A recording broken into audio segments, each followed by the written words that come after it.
তৈরি করছি চিকেন কিমা।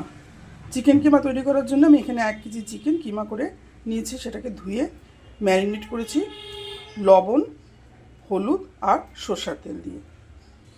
কড়াইয়ে 4 টেবিল চামচ তেল দিয়ে নিয়েছি। এবার আমি ফোড়ন দিচ্ছি গোটা গরম মশলা আর সাদা জিরা। গরম মশলার মধ্যে দারচিনি, এলাচ, লবঙ্গ আর দিয়েছি গোলমরিচের কয়েকটা টুকরো। দিয়ে দিলাম সোমবার থেকে খুব সুন্দর একটা গন্ধ ছেড়েছে। এবার আমি এর মধ্যে দিয়ে দিচ্ছি কেটে রাখা ছোটো ছোটো আলু থেকে। আলুটা তোমরা স্কিপ করতে পারো, আমার বাড়িতে আলু চলে তাই আমি এখানে আলুর টুকরো কয়েকটা দিলাম।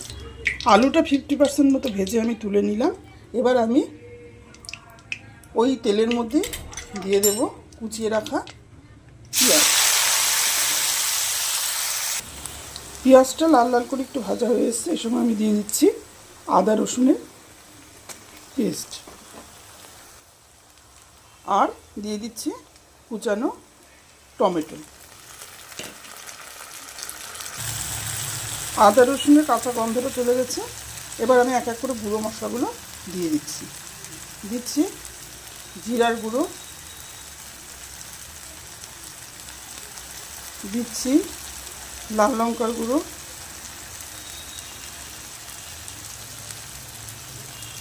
হলুদ, ধনিয়ার গুঁড়ো। মশলাগুলো আমার কষানো অনেকটা হয়ে এসছে, তেল বেরিয়ে এসছে।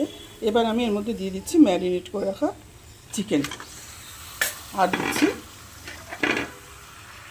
লেবুর রস। এখানে আমি হাফ লেবুর রস ব্যবহার করেছি, তোমরা ভিনিগারও ব্যবহার করতে পারো। ঢাকনা সরিয়ে একটু নাড়িয়ে দিচ্ছি। মাংসের থেকে জল বেরোনো শুরু করেছে। এবার গ্যাসের আঁচটা কম করে দিয়ে এটা 20 মিনিট মতো আমি সিদ্ধ করব মাংসটাকে। ঢাকনা সরিয়ে একটু নাড়াচাড়া করে দিচ্ছি। টমেটো দিয়েছি জন্য এখানে আমি 1/4 চামচ চিনি দিলাম টেস্টের ব্যালেন্সের জন্য।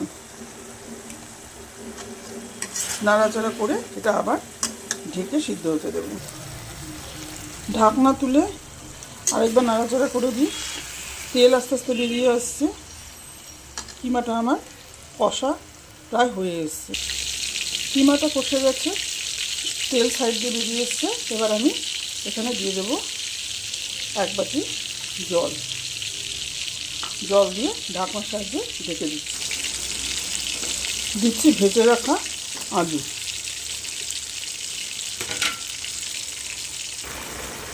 ঢাকনা সরিয়ে দিলাম।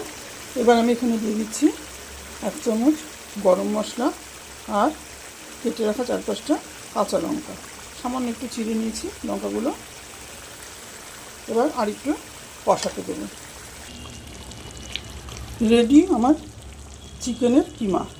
নামানোর আগে আমি একটু ঘি দিয়ে দিচ্ছি 1 চামচ আর সামান্য ধনেপাতা এর উপর ছড়িয়ে দিচ্ছি। এবার আমি গ্যাসের আঁচ বন্ধ করে দেবো।